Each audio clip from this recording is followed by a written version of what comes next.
Hello, happy Trash Talk Tuesday to you. Today I've got some real stinky trash. Woo!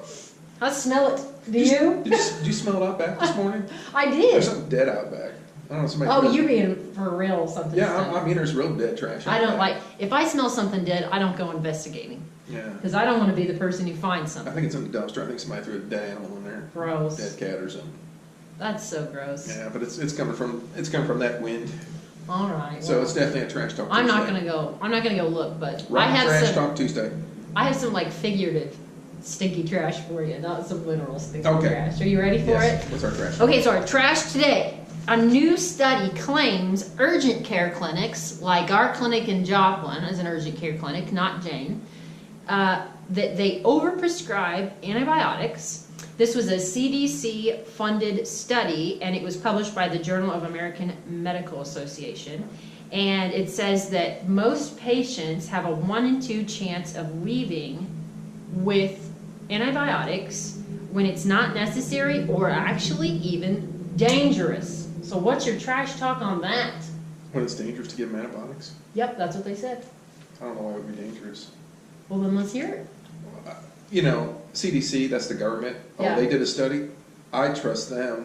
I think everybody should trust them. They're the government after all. They Yeah. know everything. They do. They know what's best for us. You know, do they overprescribe? I could be real smart aleck here and say, yeah, every time somebody comes into my clinic, they're getting antibiotics whether they need them or not. And Yeah. it's not quite that true, and it's a little bit more complicated than what the CD says. But they're not running, and it's not just urgent care clinics, it's every clinic. I don't Yeah. care who it is. All doctors are going to overprescribe.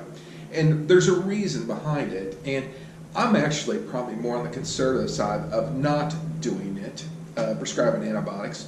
But at the same time, I also understand, you know, when it is truly indicated. And I'll give you a couple examples. We've had some injuries, some lacerations that came into the clinic up in Joplin.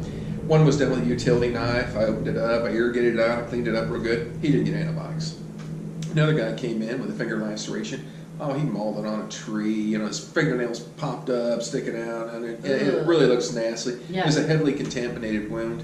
I irrigated it out, cleaned it up the best I can. He gets antibiotics. Yeah. Okay. Well, does he have an infection right then and there that needs antibiotics? The answer is no. What I'm trying to do is prevent one from occurring. I don't think the CDC is talking about that. I think they're talking about sore throats, colds, upper respiratory tract infections. And this goes back, not even so much in the urgent care, back when I was in the emergency room 25 years ago. I'd have these moms that would bring their children in, and I would look at them, and they would go, you know, I'd look them over, and I'm like, I'd tell mom, I said, well, you know, I think it's just a virus. I think they're going to get over it. They're not running much of a fever. They're eating okay. Their fever's down, blah, blah, blah. They only had it for a couple of days. I don't see anything on exam that says there's anything bacterial here. I think it's all viral. I think they're going to get better on their own. And they would look at me after I explained everything in great detail to them. Okay, so what kind of antibiotics are you going to give them? Yeah.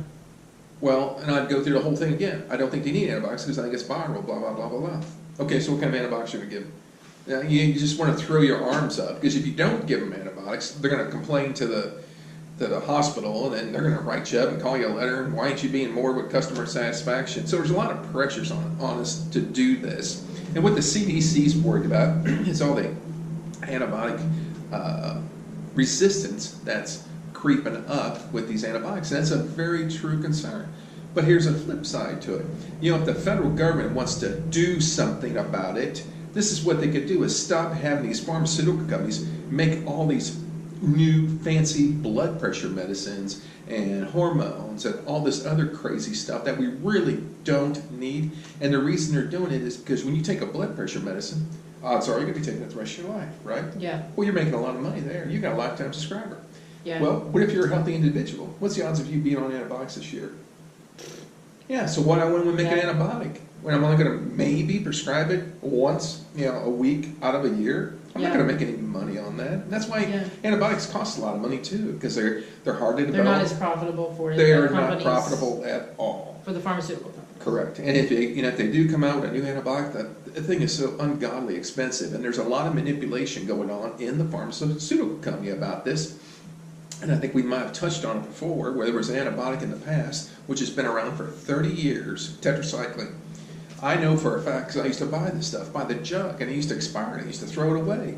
And what it would cost me for a week's supply of tetracycline was 10 cents.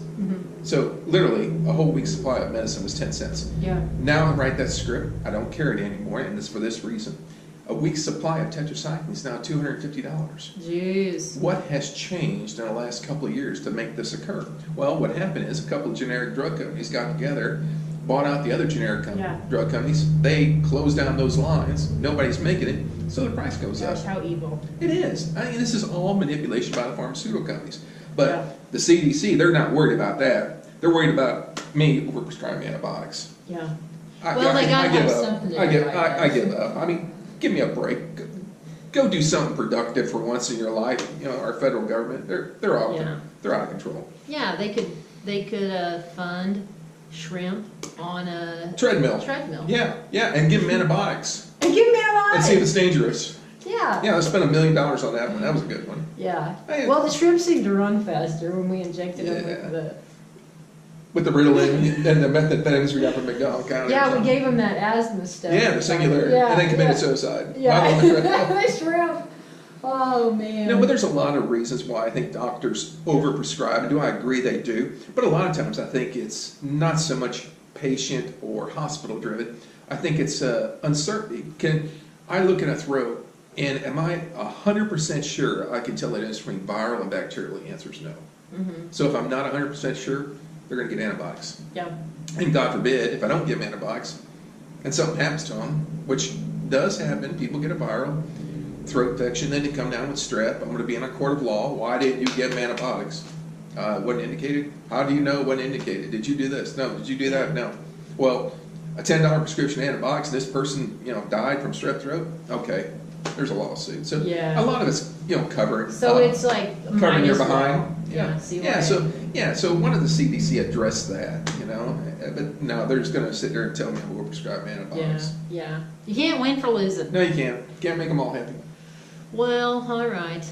But I really don't care what the CDC has to say very much. Okay, so there's your trash talk, I guess. CDC equals we don't care. Well, I won't say I don't care. There's another branch of the We government. care, but there's a lot of nonsense, eh? There is. I mean, go do something productive and righteous for once. Okay, well, good luck with that. Yeah, I'll need a lot of luck. Won't happen in my lifetime. Yeah. Probably not yours either. Probably not. I don't see it getting any better. No, I don't either. All right. Well, so there's that. I hope that gave you guys lots of good information. And I guess the long story short is, are antibiotics overprescribed? Sounds like, yeah. Is it really such a big dangerous thing? Not necessarily. No, it's not. Okay. I think it will be, but we're going to do antibiotics. Okay. And it's just a matter of time anyway. Yeah. And the whole cycle's going to repeat itself because nothing's ever going to change. Yeah. That's why the whole thing's insane. That was some good trash talk. That was trashy. Yeah, we got it. We got in the muck. Yeah, I guess that whipping that dumpster got me in the mood. Yeah. All right, guys. Well, if you have a topic you'd like us to cover, shoot us a message and let all your friends know about these videos because we have fun making them. Or I do. He doesn't. But please, for my benefit. I like the Trash Talk Tuesdays. Yeah, because we are negative people. Oh, we are. All righty. Right up our alley. Yeah. All right, guys. Well, you have a great week, and we will see you Friday for Free Advice Friday. See you Friday.